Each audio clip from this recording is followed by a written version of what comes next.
Bonjour Christian Aliès, vous êtes le directeur de l'ARACT Île-de-France, délégué régional de l'ANACT. L'ANACT, c'est l'Agence nationale pour l'amélioration des conditions de travail.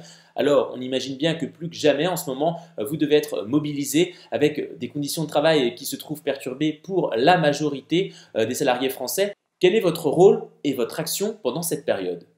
Alors bon, il est multiple et il peut varier éventuellement d'une région à l'autre. En tout cas, concernant la région Île-de-France, nous sommes en relation permanente avec la Directe pour structurer des actions d'accompagnement des entreprises, des secteurs, à travers éventuellement le lien avec les OPCO, voire les organismes de formation. Au niveau national, d'ailleurs, nous avons encore une réunion hier où on est en train de structurer une action nationale et l'ensemble des ARACT aujourd'hui est mobilisé à l'accompagnement. C'est pas la première fois, ça s'était déjà fait en 2009 avec la grippe. Et par contre, cette année, il y a une mobilisation très forte dans la mesure où c'est quand même, je dirais, une pandémie qui dure depuis des mois et qui risque de durer après. Vous parliez d'accompagnement. L'accompagnement des entreprises par l'ARACT ANACT, ça passe notamment par cette enquête sur le télétravail en période de confinement que vous avez menée. C'est le télétravail pour beaucoup de salariés, c'est une nouveauté. Quels sont les premiers enseignements ? Voilà, ça c'est la bonne question parce que cette enquête elle a été faite pour ça. On en retire 3 enseignements. Dans un premier temps, j'aurais tendance à dire que le télétravail ça s'organise.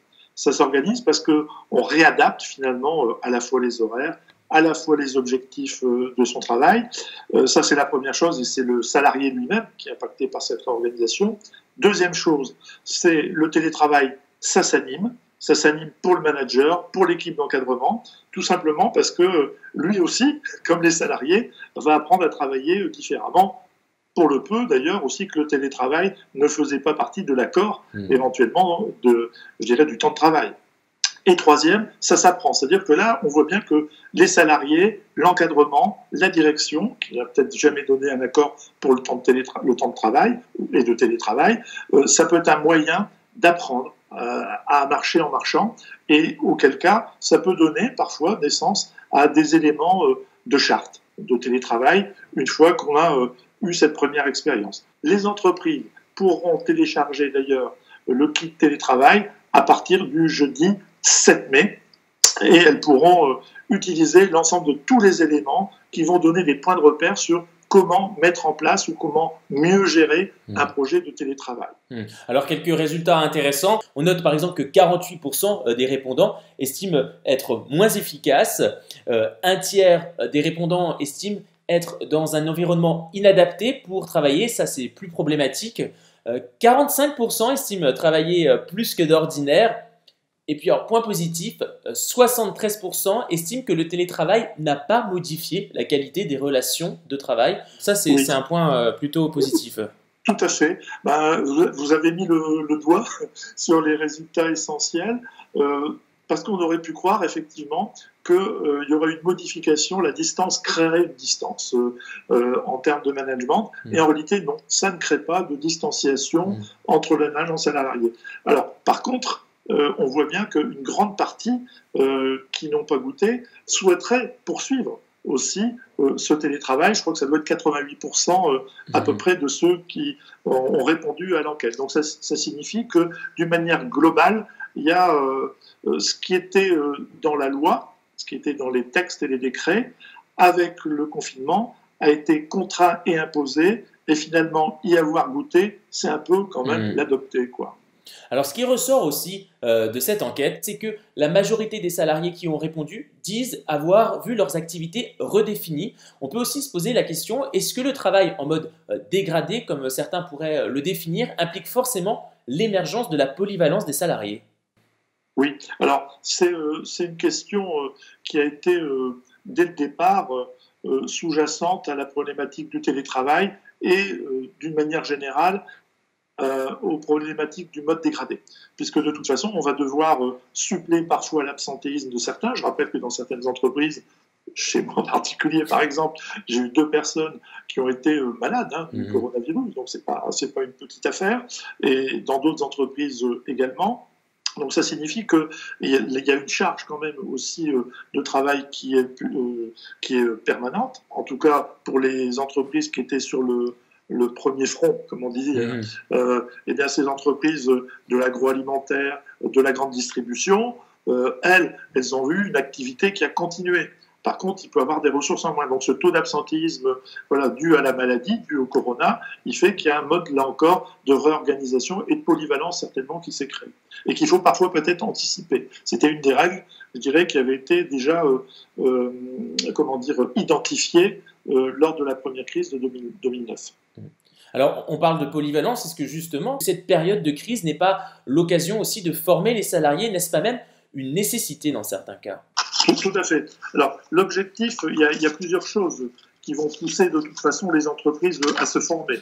C'est d'une part le fait qu'il y a peut-être des postes qui nécessitent de réorganiser la production, qui nécessitent de réorganiser les horaires, et il y a une fonction d'anticipation que doit avoir le management et auquel les salariés vont souscrire. Alors, nous, on a quelques règles, en particulier, on ne le fait pas n'importe comment, on le fait à travers un échange avec le CSE.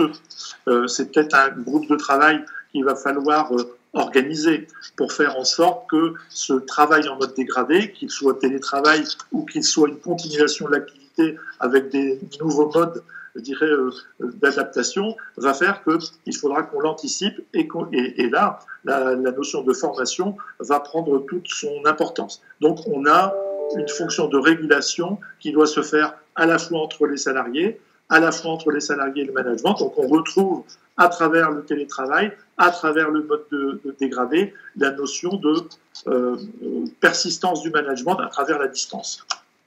À l'aube du déconfinement et de la reprise presque normale des activités pour certains, quelles sont les préconisations de l'ARACT-ANACT? Comment on redémarre une activité après confinement? Il faut réidentifier qu'est-ce qui va se passer au niveau RH, qu'est-ce qui va se passer au niveau du management, quels sont les premiers retours d'expérience peuvent être aussi enrichissants et à partager. On le voit bien régulièrement dans la façon dont les salariés peuvent échanger, par exemple sur la digitalisation des réunions qu'on peut être amené à voir, comme on le fait nous aujourd'hui. Ça peut être une nécessité de revoir les modes de prévention des risques, dans lequel le risque sanitaire est un des risques professionnels, mais qui prend toute sa dimension aujourd'hui dans le contexte pandémique. Ça peut être aussi une façon de réorganiser totalement le travail.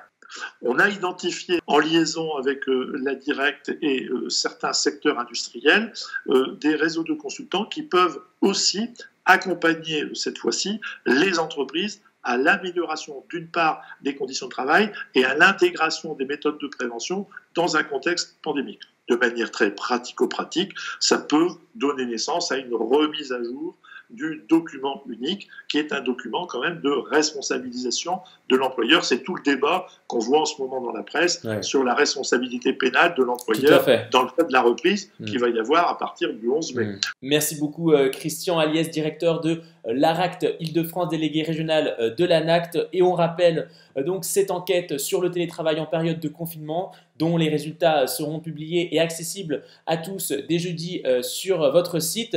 Et puis le kit télétravail, qualité de vie au travail, qui accompagne donc cette enquête et qui est à destination de toutes les entreprises qui débutent dans cette modalité de travail et qui aimeraient en connaître les bonnes pratiques. Tout cela, c'est à retrouver donc sur le site de l'ANACT.